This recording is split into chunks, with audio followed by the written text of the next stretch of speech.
और सर्प जो होता है वो टेढ़ा ही चलता है, ऐसे ऐसे घूम घूम के, ऐसे ऐसे फन टिका के कोई आ जाए तो ऐसे चले।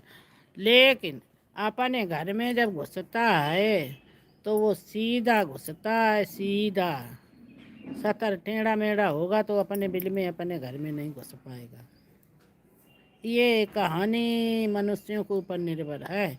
ऐसा ये उदाहरण है कि जानवरों से भी, ये जीव जो घूम रहे धरती पे, इनसे भी शिक्षा लो कि वो अपने घर में सीधे घुसते हैं, सीधे अपने घर में। और जब अपने घर में टेढ़े मेढ़े घुसोगे तो कहीं के कहीं टेढ़े मेढ़े हर जगह होगे, तुम सही नहीं होगी। जो अपने घर में टेढ़ा मेढ़ा घुसेगा वो कहीं भी सही नहीं होगा, समझ लो। और चुप्पी साधे रहेगा। करियर नांग से ज़्यादा वो है, नांग काटता है तो फन होता है।